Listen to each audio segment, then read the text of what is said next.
Hello everyone, कैसे हैं आप सब। मैं Ashna Jain from BIC immigration welcomes you all on my YouTube channel. So आज मैं आपको एक बहुत ही इंपॉर्टेंट अपडेट देना चाहती हूँ for those who want to score more than 8 bands. Yes, इस वीडियो में मैं आपको ये बताऊंगी कि आपको 8 बैंड्स लेने के लिए क्या नहीं करना चाहिए, बिल्कुल भी नहीं करना चाहिए। You must have seen many video जिसमें बताते हैं कि आपको 8 बैंड्स लेने के लिए क्या क्या करना चाहिए, बट इस वीडियो में मैं आपको ये बताऊंगी कि आपको कौन सी मिस्टेक्स नहीं करनी चाहिए, क्या सबसे पहली चीज़ जो आपको ध्यान में रखनी है वो क्या है, स्पेलिंग मिस्टेक्स। जी हाँ, स्पेलिंग मिस्टेक्स बिल्कुल भी नहीं करने हैं आपको while your writing, whether it's your reading और इट्स लिसनिंग। आपको बहुत ही केयरफुल रहना पड़ेगा अपने स्पेलिंग्स को लेके, क्योंकि स्पेलिंग मिस्टेक्स के कारण आपके बैंड स्कोर्स कम हो सकते हैं। And the second thing is slang language. Slang language, do you know what is slang language? It is the informal language. That is जैसे कि हम बोलते gonna, I wanna do that, I gonna go there.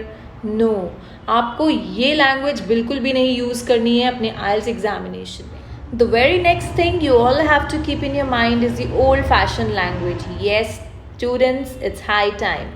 You need to update your vocabulary while writing your task 1 and 2 in your IELTS exam. I have seen many students वो अपने task 1 में क्या words use करते हैं from the myopic view. People की जगह पे क्या लिख देते हैं, masses. No. Students, you need to upgrade your vocabulary. The next thing is many students, they have myth in their mind that if they will use more of synonyms or more of idioms, they will get higher band scores. No students, ऐसा कुछ भी नहीं है। ज़्यादा synonyms बिल्कुल भी नहीं use करने हैं, 1 or 2 synonyms are enough. और idioms is being eliminated from your task. Yes, idiom आपको बिल्कुल भी नहीं यूज़ करना है, whether it's in your introduction या फिर वो आपकी conclusion हो, बिल्कुल भी आपको idioms नहीं। The next very important thing is avoid using contractions. Contractions, do you understand what is contractions? Contractions जैसे कि हम कह देते हैं do not को don't, would not को wouldn't, is not को isn't. No, it is not at all accepted in your IELTS exam. You should avoid the contractions while writing your task 1 or task 2.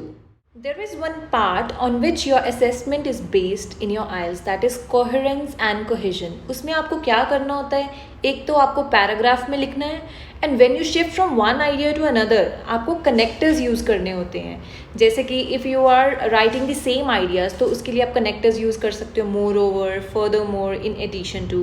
And if you are moving to the opposite ideas तो उसमें आप use करते हो in contrast, on the contrary, on the flip side, like this. तो ये connectors भी बहुत matter करते हैं. You have to avoid the basic linking connectors. Basic linking connectors, what do I mean by that? कि आपको firstly, secondly, thirdly, nextly ऐसे basic connectors बिल्कुल avoid करने हैं अपने। Right thing is that I have seen many students वो क्या करते हैं, essays रट जाते हैं, they cram the essays, they memorize the essays. But you know what, examiner is much more cleverer than you. उसको पता लग जाता है कि ये ऐसे मेमोराइज्ड है, याद किया हुआ है। So students, avoid this thing, go and explore your own ideas, your own language, that would be more appreciated than writing the memorized essay. The next very crucial thing is examples. Yes, जैसे कि आप सबको पता है कि writing task 2 लिखते हुए you must write the example 1 or 2 example in your writing task 2. But वो एग्जाम्पल कौन सी होनी चाहिए? I have seen many students वो स्टेटिस्टिकल एग्जाम्पल्स लिखते हैं, like 41% of the main, 50% of the women, like this, जो कि डाटा पे बेस्ड होती है। बट यू नो वॉट, अब ऐसी एग्जाम्पल्स बिल्कुल भी एक्सेप्टेबल नहीं है IELTS एग्जाम में। You should avoid these types of examples. इसकी बजाय अब आप सोच रहे होंगे कि मैं कौन सी एग्जाम्पल्स लिखूँ। You must write the universal examples like related to any country.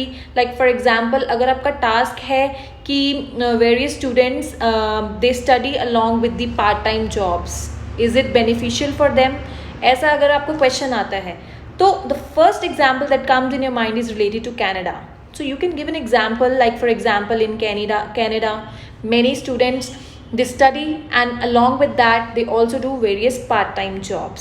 So ऐसी एग्जाम्पल्स आपको देनी है, ना कि आपको डेटा बेस्ड या फिर सर्वे बेस्ड एग्जाम्पल्स भी बिल्कुल भी नहीं देनी है और डेटा बेस्ड एग्जाम्पल भी नहीं देनी है. Rather you just have to give the universal example. Students, these are the most important 8 points that you must keep in your mind to get 8 bands in your IELTS or higher. And yes, for more such videos and tips and tricks, do follow and subscribe my channel, that is @BIC1510, and don't forget to press the bell button so that you get every update whenever I upload any such important video on my channel. And if you want to join us, the address and every detail is been given in the description box. Do check it.